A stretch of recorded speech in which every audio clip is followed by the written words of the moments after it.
Many of us tend to seek the safety and comfort of the urban fortresses. However, today, we dare to explore the vast and eerie forest and unveil the abominations lurking within. Embark with us on this journey through the crimson haze as we delve deeper into the heart of the woods.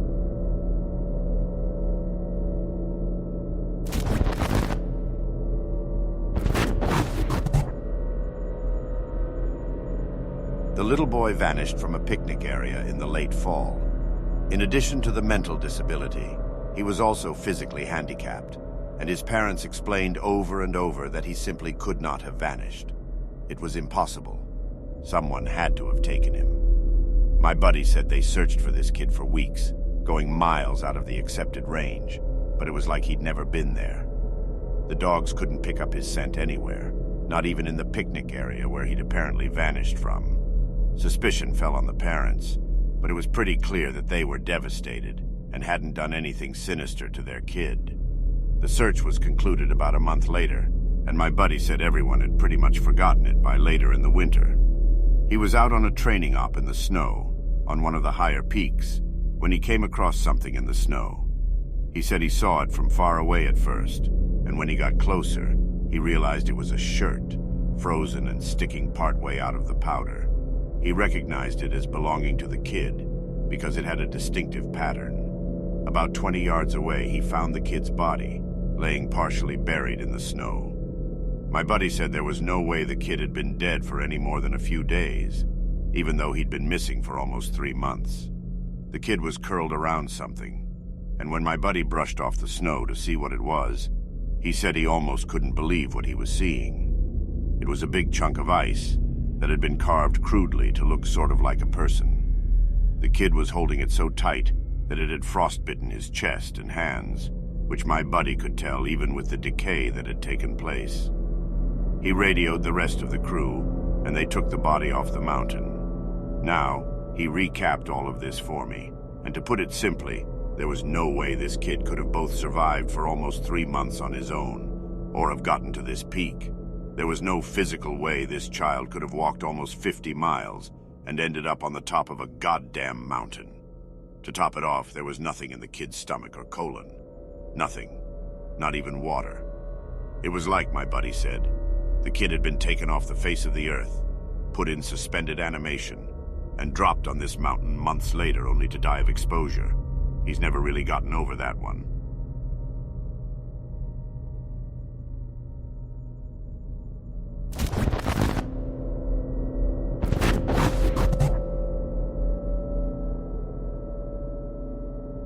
This is another one that was less spooky and more sad. A young man went missing late in winter when realistically no one should be going that far out onto the trails. We close a lot of them, but some remain open year-round unless there's a shitload of snow. We did an op for him, but we had about 6 feet of snow on the ground. It was an unusually heavy snow year, and we knew it wasn't likely that we'd find him until spring when the thaw came. Sure enough, when the first big thaw came, a hiker reported a body a little ways off the main trail. We found him at the base of a tree, in a pile of melted snow. I knew right away what had happened, and it scared the living shit out of me. Most of you who ski or snowboard or spend any amount of time on a mountain will probably have guessed too. When snow falls, it doesn't collect as thick in the areas beneath the branches. It happens most with fir trees because they have a sort of closed umbrella shape. So what you end up with is a space around the base of a tree that's filled with a mixture of loose, powdery snow, air, and branches. They're called tree wells, and they're not immediately obvious if you don't know what you're looking for. We put up signs in the welcome center, big ones, letting people know how dangerous they are. But every year that we get an unusual amount of snow, at least one person doesn't read them, or doesn't take the warning seriously, and we find out about it in spring. My best guess is that this young man was hiking and got tired, or maybe a cramp from walking in the deep snow.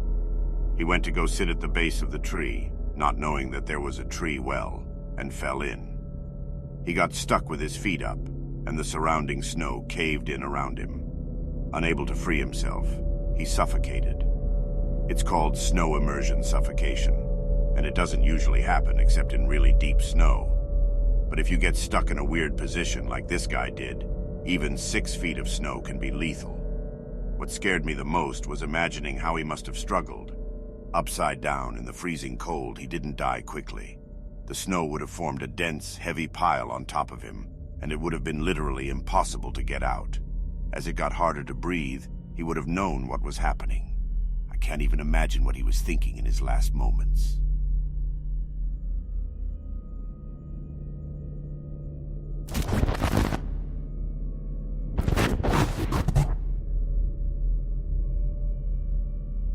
A lot of my less outdoorsy friends want to know if I've ever seen the Goat Man while I've been out on calls. Unfortunately, or I guess fortunately, I've never had anything quite like that happen. I guess the closest was the whole black-eyed man thing, but I didn't see anything.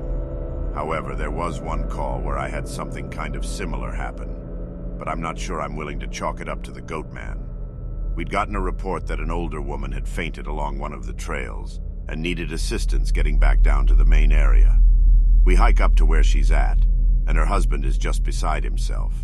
He runs, well, I guess more jogs to us, and tells us that he was a little ways off the trail looking at something when his wife starts screaming behind him.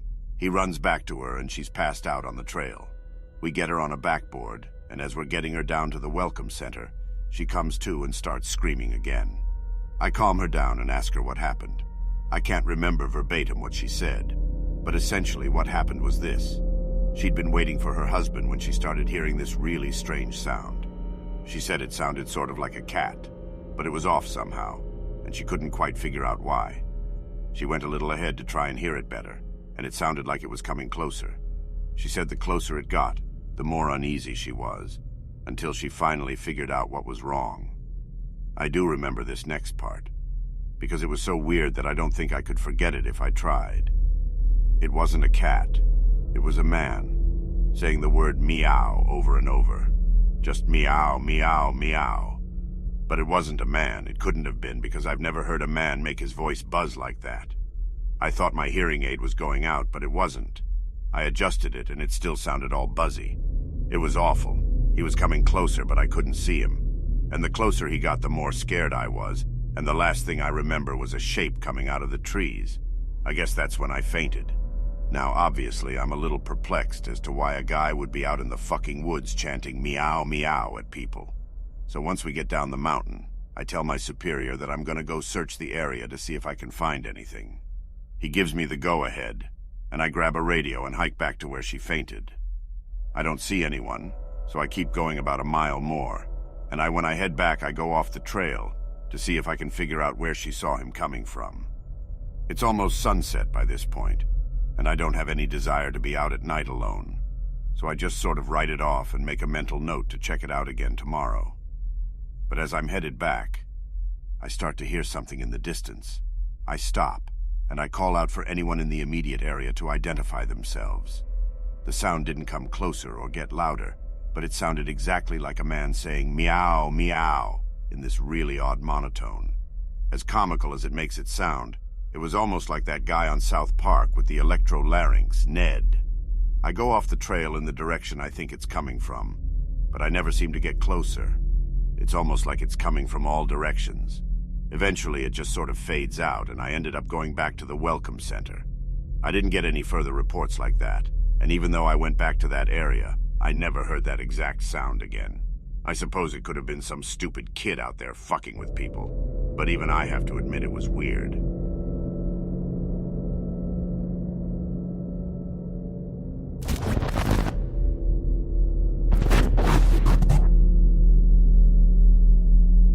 A firefighter who was helping us at the training op told me about a call he'd gone on, supposedly to help rescue a kid from an absolutely massive tree. He said they didn't give him details, just that they needed him to come out and help because they lacked the proper equipment. He'd been called out specifically because this thing was so huge that the SRs didn't feel safe trying to climb it. He'd been a tree trimmer before joining the VFD, so it was easy enough for him to grab his old equipment and come help out. He was led out about 2 miles, and the team stopped at one of the biggest trees in the area and pointed up. He laughed and asked the op captain how the kid had gotten up there, made some joke about the old cat-in-a-tree thing, but the captain just shook his head and told him to get up there and get the kid down. He said he knew something was up, but he didn't push it. He said that as he climbed this tree, he started wondering if they were playing a prank on him. There was no way this kid should have been able to climb this fucking thing. It was massive at the base, but about halfway up it started tapering, and I almost had to turn back a few times because I really didn't think it was gonna hold me. But he said he kept going, and when he was just about at the top, he saw a flash of blue in the branches. I saw the kid's shirt sort of caught in a branch, and I called out to him and told him to come near me if he could, but he didn't say anything. I kept moving, calling the kid's name and telling him not to be scared, that I was there to help him. By the time I got to him, I knew he wasn't going to answer me. I found him, or what was left of him, cradled in the fork of a branch, and the fact that he was up there was sheer luck. If he'd fallen any other way, he'd have come crashing down. It wouldn't have mattered, though, because this kid was dead long before he ended up in that tree. I don't know who put him there, or how, or why, but it was fucking sick. Kid's intestines had popped out of his mouth and were hanging in the branches. It was like some sick fucking Christmas tree, the way they were draped all over everything. I got a better look and saw they'd even popped out of his ass. His guts were hanging out the bottom of his pants. His eyes were gone, I assume shoved out from whatever force caused him to fucking pop like a stress ball. You ever seen a body that's been floating in water for a long time? How their tongues kind of swell up and stick out? His was like that. I remember because there were flies crawling all over it. I think I must have gone into shock because, man, I just pushed that kid down with a stick I broke off a branch. Just kind of poked him until he fell. I don't know why I did that. I almost lost my job because of that. But man, the thought of hauling that kid down over my shoulder the whole way, gathering his guts up and coiling them around me like rope so they wouldn't get snagged. I couldn't do it. I've seen a lot of dead kids, more than I'd ever admit. I've seen a kid who hid in a full bathtub during a house fire, boiled him alive, turned him into literal soup. But this, I don't know what did this, but the thought of touching that kid's body made me feel like I was gonna lose my mind. I heard him hit the ground and I figured everyone would freak out, but they knew he was dead when they sent me up there.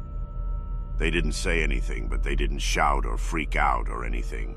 I got to the bottom and I started to get up in the captain's face, asking him who he thought he was sending me up there when they knew damn well the kid was dead.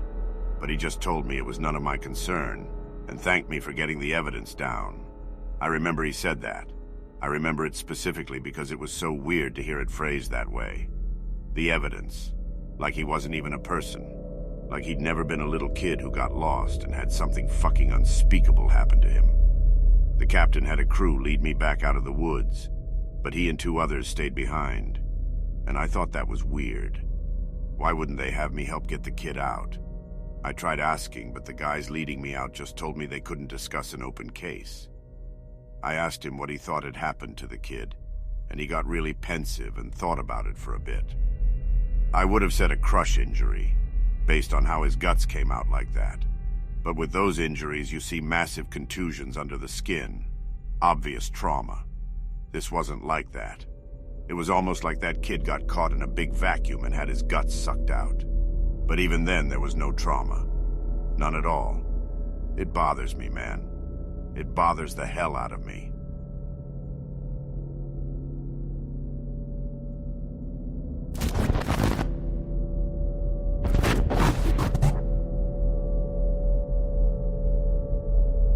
Another soul has met its fate. Thanks for walking with me and my kin on this crimson-soaked path, shrouded in a red haze.